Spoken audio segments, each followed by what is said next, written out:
Hey guys, welcome to the Liberal Hive Mind, a channel solely focused on exposing the abundant hypocrisy of the left. Well, pretty much no surprise at all, exactly what you might have expected. Tucker Carlson is blowing the lid on this whole January 6th narrative the Democrats have carefully crafted. Nancy Pelosi is probably melting, freaking steaming from the ears, watching Tucker's most recent segment on Fox News from her witch's lair. How dare he? My precious narrative. But while the Democrat reaction is probably that of disgust, anger, confusion, I think for most people who are looking at this whole thing honestly, our reaction is pretty subdued. Yep, I told you so. What did you think you were gonna see? Armed militia groups storming the US Capitol, screaming, "Where's Nancy? Where's Mike Pence?" You know, the whole narrative was dog water from the beginning. Let's just put it this way, let's pose a very pertinent question. Conservatives, Republicans tend to be men. The majority of men lean conservative. Conservatives are very much pro-Second Amendment. Let's just say they strongly believe in the right to bear arms. Many are ex-military or ex-police officers. You mean to tell me that if conservatives staged an actual coup to overthrow the US government, that it would look like what we saw on January 6th? Give me a break. The whole narrative from the left of the right-wing mob that stormed the Capitol is complete bogus nonsense, and Tucker Carlson is exposing that fact by releasing some of the footage and analyzing it in contrast with the precious Democrat narrative. Let me show you guys the most recent updates. We got some stuff to get into, so let's roll the tape. Alright folks, let's first start off with the context. It's a little bit of a long clip, but you guys should see every second of it. They were peaceful, they were orderly and meek.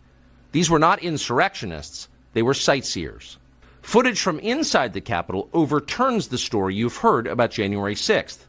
Protesters queue up in neat little lines. They give each other tours outside the Speaker's office. They take cheerful selfies and they smile. They're not destroying the Capitol. They obviously revere the Capitol. Here's the man you've heard referred to as the QAnon shaman outside the Senate chamber. These are not rioters. These are people who wandered over from a political rally. We will not let them silence your voices. After the rally, they walked down Pennsylvania Avenue, where organizers had secured a federal permit to hold a legal rally on the grounds of the Capitol. I know that everyone here will soon be marching over to the Capitol building to peacefully and patriotically make your voices heard. Once at the Capitol building, things began to get chaotic. Capitol police officers fired tear gas into the crowd. A few at the front of the herd broke windows. Someone opened the doors, and many hundreds of others just walked in. They're going to make that the story. Of course, they did make it the story. And at the center of it, the single most famous person arrested that day was a Navy veteran from Arizona called Jacob Chansley, often referred to as the QAnon shaman. The so-called QAnon shaman. QAnon shaman. Someone named Q Shaman. Jacob Chansley became the face of January 6th, a dangerous conspiracy theorist dressed in outlandish costume who led the action to overthrow American democracy. For these crimes, Chansley was sentenced to nearly 4 years in prison, far more time than many violent criminals now receive. What did Jacob Chansley do to receive this punishment? To this day, there is dispute over how Chansley got into the Capitol building. But according to our review of the internal surveillance video, it is very clear what happened once he got inside. Virtually every moment of his time inside the Capitol was caught on tape. The tapes show that Capitol Police never stopped Jacob Chansley. They helped him.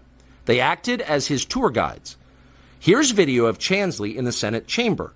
Capitol Police officers take him to multiple entrances and even try to open locked doors for him. We counted at least 9 officers who were within touching distance of unarmed Jacob Chansley.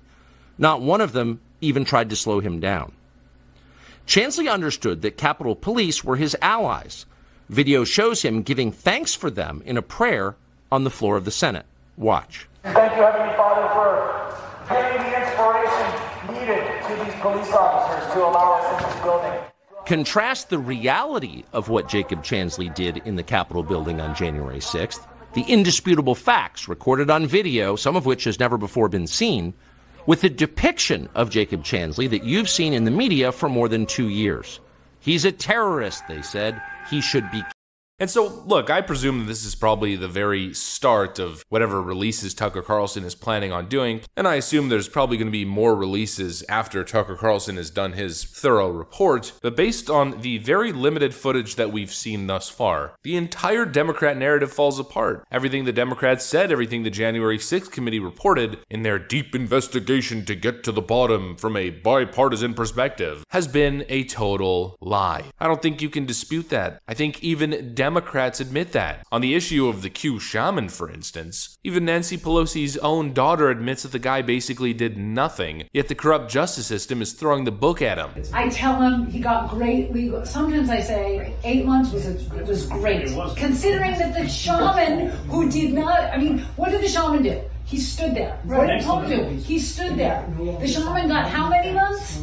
41. I mean, you know this whole January 6th thing is imploding when the narrative in such a short period of time goes from insurrection, mutiny, a coup, the end of democracy as we know it, to, but the evil MAGA people broke windows. I mean, which one is it? Is it a violent insurrection? Or was it a public event, a mob? Things got hectic between the Capitol Police and the individuals attending the protest. It got a little bit tense, and you saw some unsavory individuals, a very clear extreme minority, commit some acts of vandalism. I mean, really, which one is it? It's one or the other. It certainly can't be both. Well, based on the footage and based on the evidence that we're seeing right now, it was a protest with some bad apples. And so you can't label the entire mob as one thing, when clearly different individuals had different intent, and you certainly can't attach the entire thing to a political party or a political movement like Make America Great Again, America First Patriots, because you gotta analyze everybody's individual actions, every individual by what they specifically did. And how do you know that it's not a deep state operative, a Fed, an Antifa goon, a random troll pretending to be a Trump supporter who committed some of these acts? I mean, you don't know. I'm not saying that that's what happened. I think that certainly there were some unsavory individuals who view themselves as conservatives and committed some acts of vandalism. I'm sure that happened. There's all kinds of different people in this world. There's people with poor judgment and people with great judgment. I'm not saying that that doesn't exist or that never happened and that it really was just Antifa that infiltrated the mob. But what I am saying is, how do you know? You have to take it on an individual by individual basis. You know, the people who committed acts of vandalism and violence, those are isolated situations and they should be dealt with accordingly. If there's a crime that was committed, then sure, prosecute it. But the blanket prosecutions that we've seen, the over-prosecuting and the overcharging of individuals who merely existed on that day, and labeling everybody as one thing, as violent extremists trying to overthrow the government and end American democracy as we know it, those actions were taken in bad faith. We knew it, but now we know it. The leftist narrative has officially imploded, and the most telling sign is leftist silence. You know, leftoids like to say that silence is violence, but really, silence on the Democrat side is proof that their narrative has imploded. You know, it was a 2-year-long obsession. Insurrection, insurrection, insurrection, insurrection. They kept saying that same word over and over again every night for 2 years straight, even though no one was ever charged with the crime of insurrection. And then don't you find it a little bit interesting, a little curious, how the moment Nancy Pelosi and the Democrats lost the House race in 2022,